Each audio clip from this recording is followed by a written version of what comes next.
Halo Sobat Sains Farmasi YouTube channel. Pada video kali ini merupakan bagian terakhir daripada rangkaian interaksi obat dengan reseptor yang kita kutip daripada buku Ethiclean Farmakologi Medis. Pada video kali ini kita akan khusus membahas tentang binding assay, lokalisasi reseptor. Terus pada bagian yang terakhir kita akan membahas tentang takifilaksis, desentisasi, toleransi, dan resistensi obat. Sepertinya bagian terakhir ini yang merupakan bagian yang ditunggu-tunggu oleh penonton kita kali ini. Oke, kita masuk ke bahasan yang pertama tentang binding assay. Binding assay merupakan cara yang sederhana dan sangat mudah diterima. Fragmen-fragmen membran dari jaringan yang sudah dihomogenisasi diinkubasi dengan obat yang sudah diberi label radioaktif dan kemudian dipulihkan melalui filtrasi. Setelah koreksi untuk ikatan non-spesifik, obat berlabel radioaktif tadi ataupun H, di atasnya ada tanda 3 yang terikat pada reseptor dapat ditentukan dan dibuat perikatan Ka dan B max, merupakan arti dari jumlah tempat ikatan.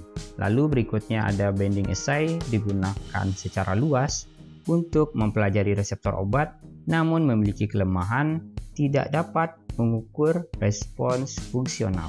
Dan seringkali obat yang diberikan label radioaktif tidak berikatan dengan suatu kelas reseptor yang tunggal. Artinya di sini dia tidak bersifat spesifik sekali ya sobat ya.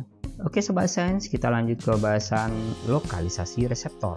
Distribusi reseptor, misalnya pada bagian otak, dapat dipelajari dengan menggunakan autoradiografi. Pada manusia, obat-obat mengemisi positron kadang-kadang dapat digunakan untuk mendapatkan citra ataupun pemindaian tomografi emisi positron ataupun PET, positron emission tomography, yang menunjukkan lokasi dan densitas daripada reseptor. Misalnya ada reseptor dopamin di bagian otak, dan tentang dopamin kita akan bahas di video selanjutnya. Berikutnya kita akan membahas tentang takifilaksis, desentisasi, toleransi, dan resistensi obat. Saat suatu obat diberikan secara berulang, efek obat tersebut seringkali menurunkan seiring dengan berjalannya waktu. Jika penurunan efek terjadi dengan begitu cepat, hanya dalam beberapa menit saja, hal ini disebut dengan takifilaksis atau desentisasi. Toleransi menunjukkan penurunan respons yang lebih lambat dalam beberapa hari ataupun dalam beberapa minggu, dan ini lebih lambat dibanding takifilaksis.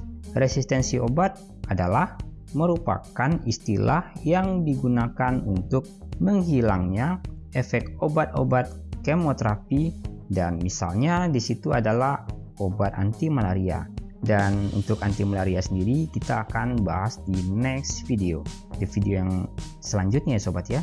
Toleransi dapat melibatkan peningkatan metabolisme obat, misalnya etanol, barbiturat, ataupun mekanisme homeostasik yang secara bertahap mengurangi efek suatu obat. Misalnya dalam hal ini adalah morfin HCl yang digunakan sebagai analgesik tentunya ataupun painkiller ya sobat ya. Dan untuk bahasan ini kita juga akan bahas pada video yang tersendiri. Perubahan pada reseptor dapat menyebabkan desentisasi, misalnya pada suksametonium, ataupun suatu penurunan jumlah reseptor, misalnya regulasi yang menurun, dapat menyebabkan toleransi, misalnya pada produk-produk insulin, pada pengobatan terapi diabetes mellitus tipe 1 ya sobat ya. Oke sobat sains, dan kita sudah selesai membahas tentang interaksi obat dengan reseptor dan diakhiri dengan bahasan resistensi obat dan apa itu tentang resistensi. Dan ini baru bahasan awal saja ya sobat ya, Kalau spesifiknya nanti kita akan bahas di video selanjutnya nanti ya sobat ya. Oke sobat sains, thank you banget yang udah nonton video ini sampai habis dan sampai jumpa di next video.